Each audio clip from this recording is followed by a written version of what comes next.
Sorry. Oh, if only we lived in a future where we didn't have to pay for anything anymore. I can't give you that future, I'm afraid. But hello, my name's Louise. I'm delighted to play a part in this great dialogue.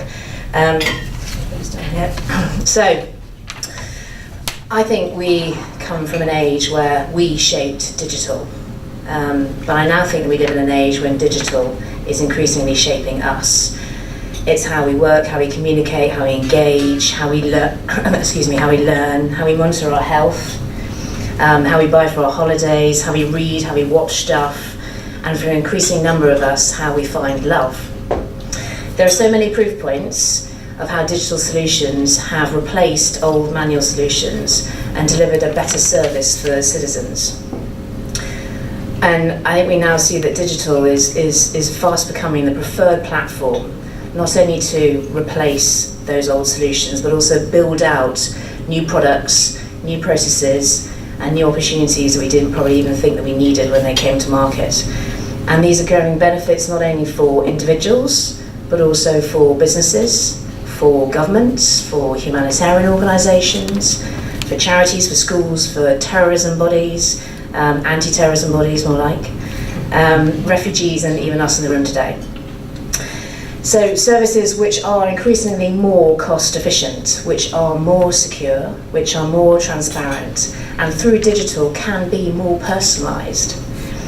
And certainly with the capability of reaching more people at a vast greater scale. Digital certainly makes sense to me, and I think it makes sense to the majority of people in this room. And with the reducing cost of technology, the growth in 4G, broadband, the power of our smartphones, our digitally savvy kids, and mobile technology, then that's going to be the platform of choice not only for tomorrow but absolutely for today. So why am I here from Mastercard?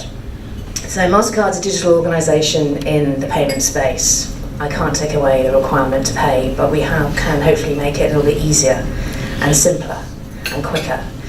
But some years back, we recognised that the global goal of not leaving anybody behind wasn't just the responsibility of civil society. It wasn't just the responsibility of the EU, it wasn't the responsibility of the United Nations. Private sector organisations could also play a part. We've all got skin in the game to relieve poverty and build inclusion. And Mastercard could certainly help with economic inclusion.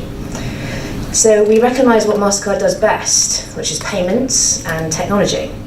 And in 2014 we made a commitment to the World Bank and to the United Nations to economically include 500 new individuals into transactional banking. We also made a commitment to economically include 100 million new merchants, of which 4 million had to be micro merchants.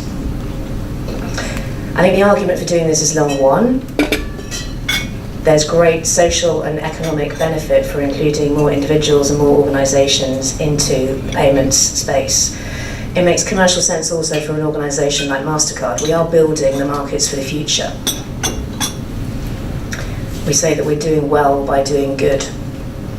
And that enables me to sit within a business unit within Mastercard, but also support organisations and activities which enable us to economically include new individuals globally.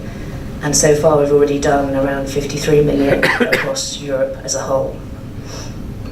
We also work with a number of our banking customers and financial institutions to help launch digital platforms to help economic inclusion.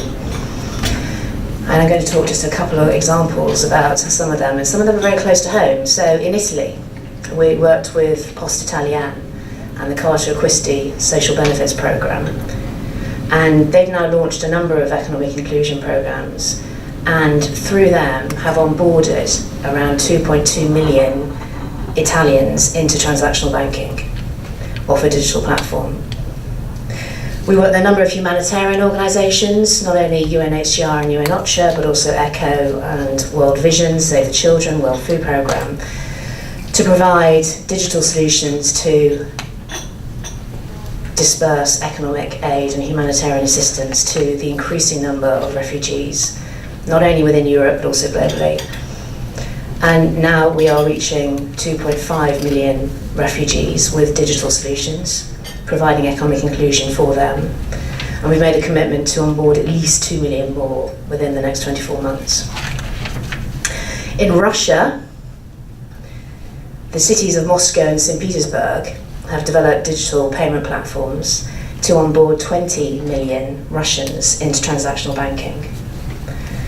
And they've done that by funding a debit card, which allows them to disperse a variety of social benefit payments, including pensions and income support for families. But also off the same digital platform, it enables them to access smart transportation, they have library access, they have identification.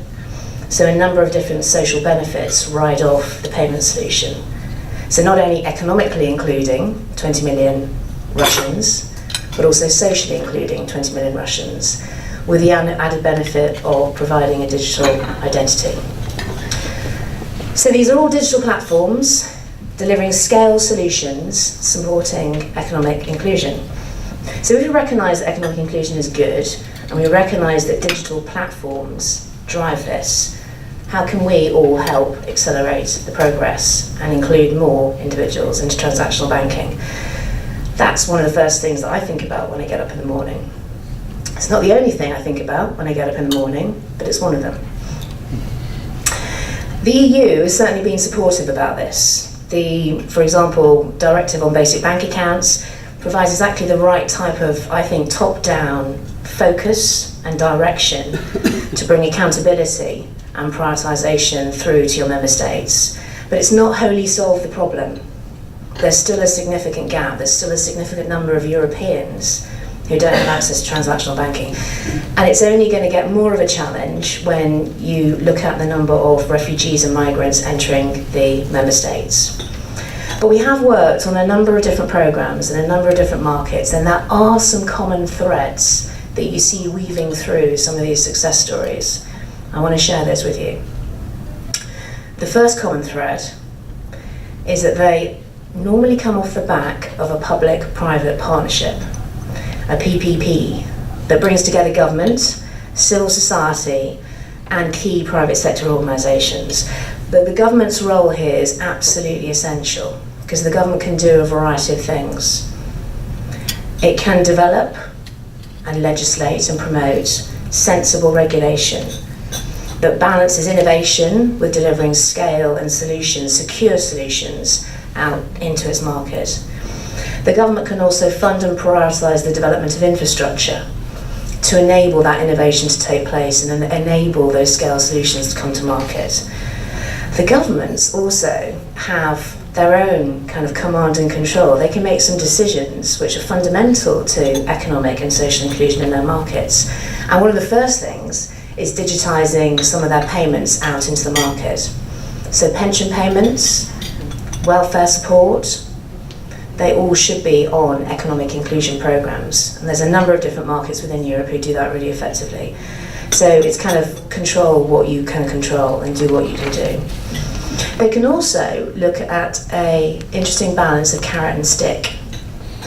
So that means encouragement, but also some element of kind of regulation and potentially kind of controls to encourage more of a digital kind of economy. They can look at fiscal measures as well as economic measures. But they can also make sure that through the procurement process and through engaging into the public space, engaging through private sector organisations, they can bring in the right type of innovators, the right entrepreneurs, the right private sector organisations to help them solve the problems.